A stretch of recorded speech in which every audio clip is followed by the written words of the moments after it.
Welcome to a new edition of the Everlast Power Video Series. Today we'll continue our progress on our 5x10 project trailer build. In part 3 we covered the trailer tongue and angle supports installation. Today we're going to continue our project build by starting the install on another critical component, the axle. Whenever you install an axle during a trailer build, one of the key components is the axle hanger kit. Now, a hanger kit isn't very expensive. You buy from an axle dealer or a discount trailer supply company. You can buy them for about $7 to $10 for a complete kit. Today we're using an Alco kit and an Alco axle. There are other brands out there, so just shop around for the best price. Now this is another critical area of the trailer build. If you don't feel comfortable with this, don't do it. Get someone who is qualified to do it for you. On any single axle hanger kit, you have a front hanger and a rear hanger. The front hanger is the one that goes on the side that is closest to the trailer tongue. This is the widest one. The rear hanger is the one that is taller and a little more narrow. Now, depending upon the kit, some hangers have bolt holes that are not centered like these, and you must install them in only one direction. With these, the holes are centered and it doesn't matter, but be sure to look at the parts first and then follow the manufacturer's direction if you have any doubt. When you install an axle, placement is key. There are manufacturer formulas listed online so that you can get it right without a lot of fitting and refitting and causing a lot of hassle. An axle mounted too far forward will cause the trailer to pull badly. One mounted too far to the rear will put too much weight on the towing vehicle. You will need to put the axle center several inches behind the balance point of the trailer with everything mounted. Now, I've built enough of these trailers to know that I want the front hanger mounted about 51 inches from the front end of the trailer rail. This gives the correct balance and allows you to easily wheel the trailer around by hand. When you're installing an axle hanger, you need to be sure of the exact dimensions of the axle. Here we're using a 73/58. That means the hubs are spaced 73 inches apart and the spring center is 58 inches. This is perfect for our frame. But depending on how you build it, there are other axles that have different dimensions and are still considered a 5-foot axle. You may have to make some adjustments to the frame or the positioning of the hanger. I always begin by centering the hanger and then clamping it.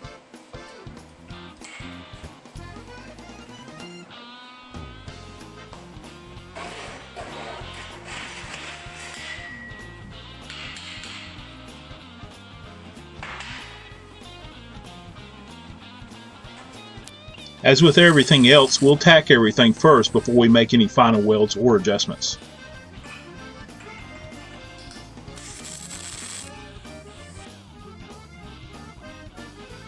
Next, I'm slipping the front part of the axle into the hanger and I'm inserting a bolt temporarily so that I can get the rear axle hanger placement just right.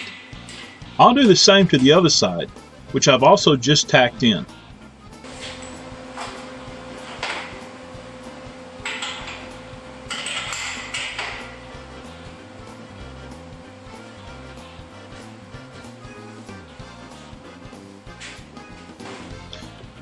Now I'm installing the rear axle hanger and shackles. Now each manufacturer has a different way of determining the rear hanger placement. They use the spring length and other factors to determine the best placement. However, for general instruction, the axle hanger bolt hole is usually placed about a ½ inch in front of the spring bolt hole so that when the springs flex, the shackles deflect to the rear. Notice that the rear hanger is centered a little differently because of its width.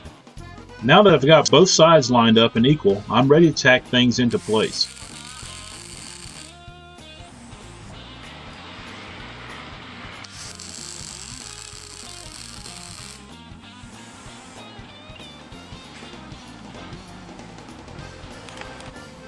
Finally, after I've gotten everything tacked up and in place, and everything's clamped down, I'm ready to start welding most everything up.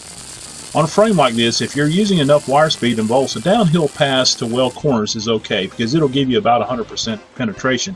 If you try to weld things vertically up with tubing like this, you're probably going to burn through and make a mess. Now, when you're welding things like this, to prevent warping, follow a pattern to weld opposing corners and ends alternately, working yourself to the center of the trailer. Now, before you go to try to weld the hanger on, there's a couple things you ought to know. First, don't try to weld the hanger with the axle in place. The plastic bushing in the spring could actually melt out and then you have a lot of play. Also, be aware that no matter how hard you try, you will probably get some draw on the tubing when you're welding the axle up and may put a slight bow in the trailer. Now that's okay because it will often come out when you begin welding things up on the other side. If the bow doesn't come out, a quick weld bead across the rails over the hanger area on the top side will draw the frame back flat. Now when you weld the hangers on, most manufacturers don't recommend welding down the side of the hanger because it'll draw or bow the trailer or cause a problem with the hanger. They just recommend welding across the ends or just across the ends and down no more than about 1 inch on the side. Whatever you do, follow your manufacturer's recommendation just as I am. Now this is one of the most important and critical welds. When you're welding this hanger, it's important that you fully fill the weld and fuse the end of the hanger. If the top edge of the hanger is still visible, then it's not been properly fused.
And last, we'll fill the plug weld holes. Now remember that these holes aren't filled unless you have a slight dome on top. If the holes are flush or concave, it's underfilled and could break loose.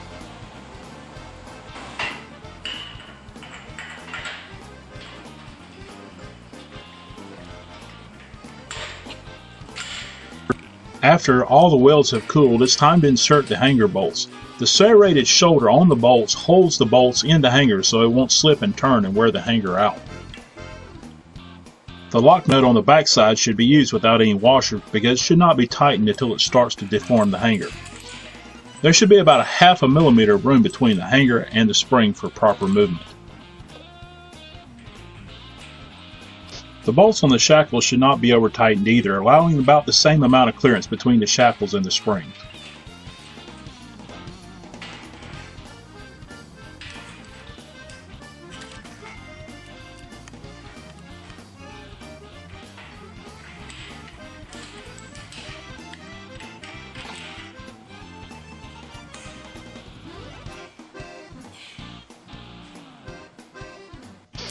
Now we've flipped the trailer over and supported the corners with jack stands. Things at this point start to take shape. Join us for the next edition when we'll continue the next phase of the project trailer build.